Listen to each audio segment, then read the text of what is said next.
তুমি এখানে কেন এসেছো? বলে, ইন্দ্রজিৎ, কথায় আছে না, পিতার অপরাধে পুত্রের প্রাণদণ্ড। তোমার পিতা এত অপরাধ করে ফেলেছে, আর তোমার পিতার অপরাধের সমস্ত অপরাধ স্বীকার করে তুমি তার পক্ষ নিয়ে যুদ্ধ করে চলেছ।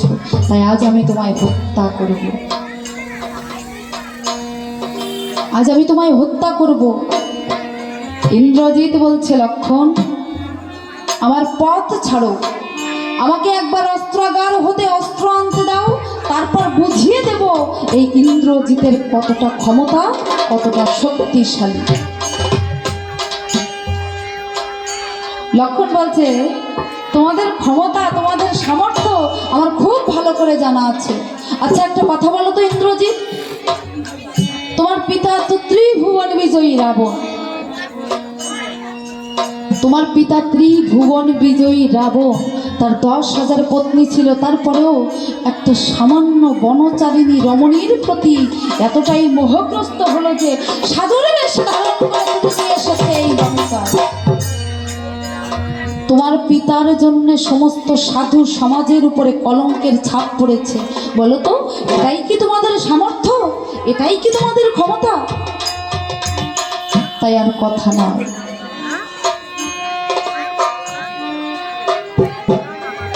তোমাদের সামর্থ্য আমার খুব দেখা আছে, আর কথা নয়।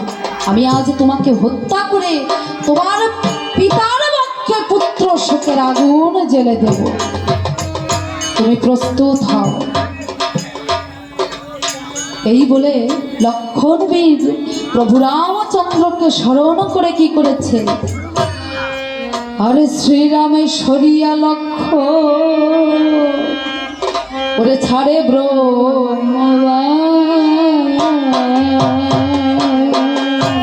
ওই ইন্দ্রজিতের বক্ষ মাঝে হইল কত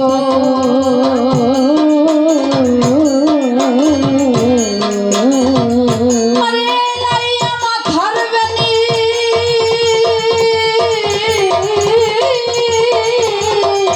ওর পরে ভূমির তলে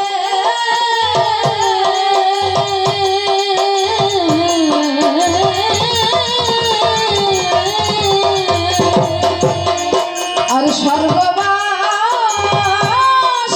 দেবগণে তখন হরি হরি বলে।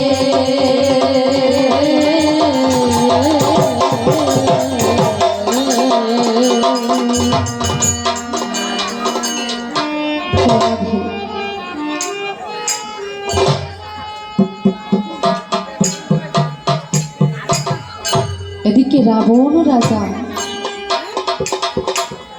পাত্র মিত্র সঙ্গে নিয়ে সভা করে বসে আছে।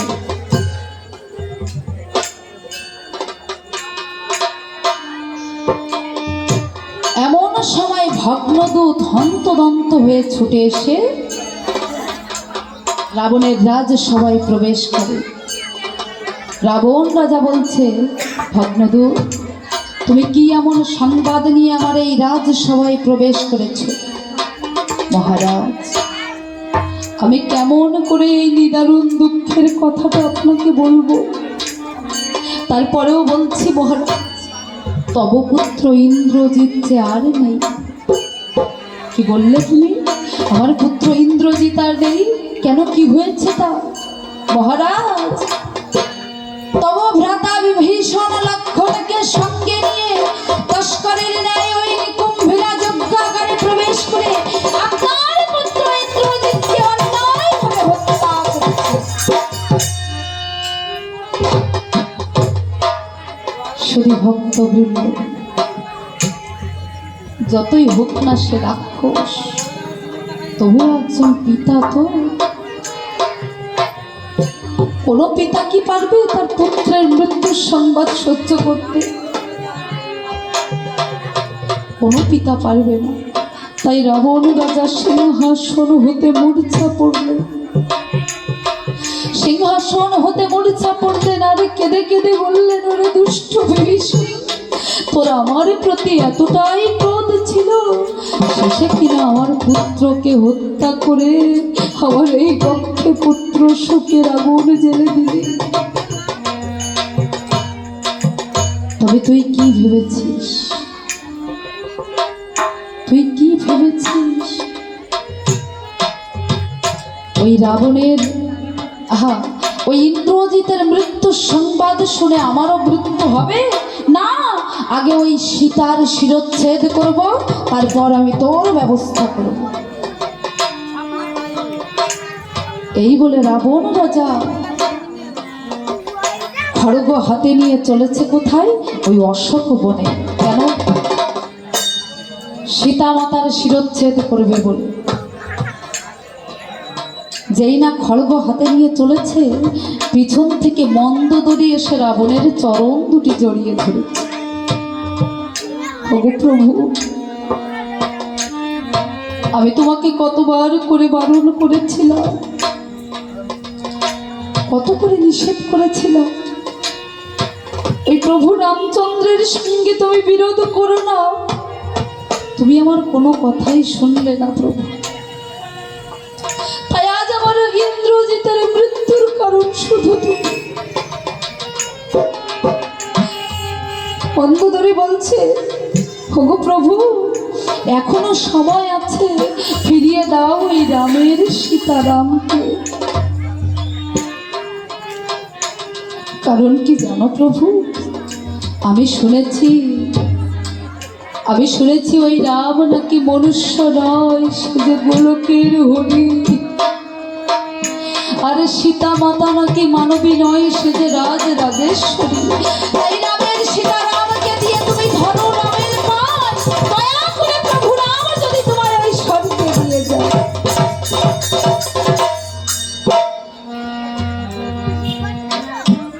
সেই না মন্দোদরী কথা বলেছে যে রাম গোলকের হরি আর সীতা মাতা রাজ রাজেশ্বরী, রাবণ কি করেছে? অপলক দৃষ্টিতে তাকিয়ে আছে ওই মন্দোদরীর দিকে। তার দুটি নয়ন জলে ভেসে যাচ্ছে। ও মন্দোদরী, আমি এতদিন ভাবতাম এই লঙ্কার বুকে আমার বান্ধব বলে আর কেউ নেই, কিন্তু আজ বুঝলাম তুমি যে আমার পরম বান্ধব। ও মন্দোদরী, ওই রাম যে গোলকের হরি আর সীতা মাতা যে রাজ রাজেশ্বরী, সে যে আমার চেয়ে ভালো আর কেউ জানে না মন্দোদরী। ও প্রভু, তা তুমি যখন সবই জানো, তাহলে কেন বৃথা ওই রামের সঙ্গে বিরোধ করছো? মন্দোদরী, আমি ওই প্রভুর সঙ্গে কেন বিরোধ করি শুনবে? তাহলে শোনো। আমরা দু ভাই ছিলাম ওই বৈকুণ্ঠের দ্বারে। নাম ছিল আমাদের জয় আর বিজয়। একদিন দুর্বাসা মুনি নারায়ণের নিকট সাক্ষাৎ করতে যায়। ও মন্দোদরী, ওই মুনিকে চিনতে না পেরে আমরা তাকে দ্বারে বাধা দিই।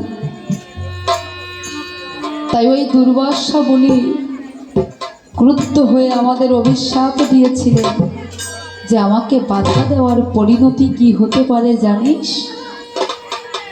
আমাকে বাধা দেওয়ার পরিণতি কি হতে পারে জানিস? তোরা ওই মর্ত্যলোকে রাক্ষস হয়ে জন্ম নিবি। মর্ত্যলোকে রাক্ষস হয়ে জন্ম নিবি। ও মন্দোদরী, আমরা তখন দৌড়ে যাই নারায়ণের কাছে। দয়াময়, ও প্রভু, আমরা কেমন করে এই অভিশাপ হতে মুক্তি পাব? নারায়ণ বলেছিলেন, জয় বিজয়, সে যে দুর্বাসা মুনি, তার অভিশাপ যে খণ্ডাবার নয়।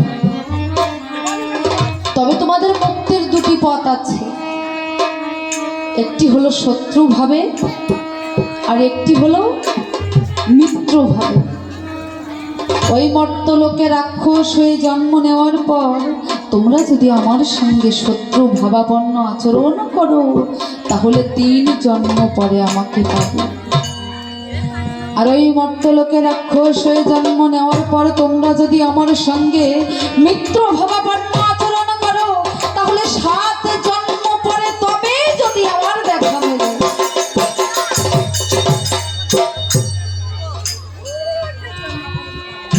আমরা সেদিন নারায়ণকে বলেছিলাম, প্রভু শত্রু হলে যদি তোমাকে 3 জন্মে পাই, আমরা মিত্র হতে চাই না, আমাদের বহিরাঙ্গে থাকবে শত্রুতা কিন্তু অন্তরে থাকবে ভক্তি।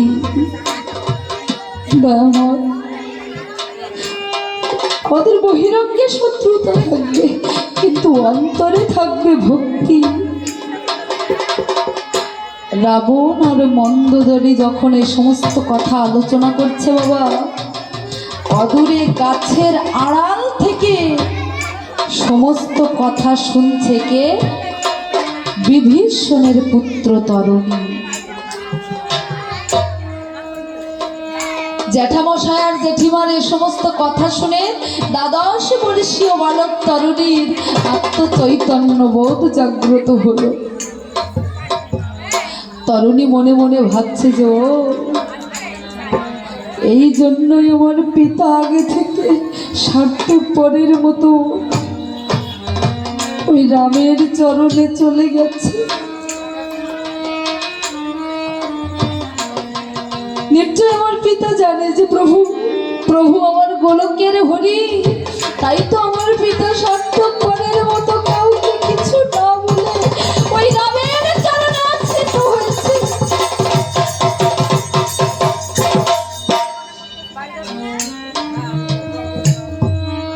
12 বর্ষীয় বালক তরুণীর আত্মচৈতন্য বোধ জাগ্রত হল। প্রভু রামচন্দ্র আর মাতা সীতার প্রকৃত স্বরূপ দর্শনে তার হৃদয় যেন ব্যাকুল হয়ে গেছে। সারা রাত নিদ্রাহীন চোখে রাবণের কক্ষের সম্মুখে বসে কাটিয়ে দিয়েছে।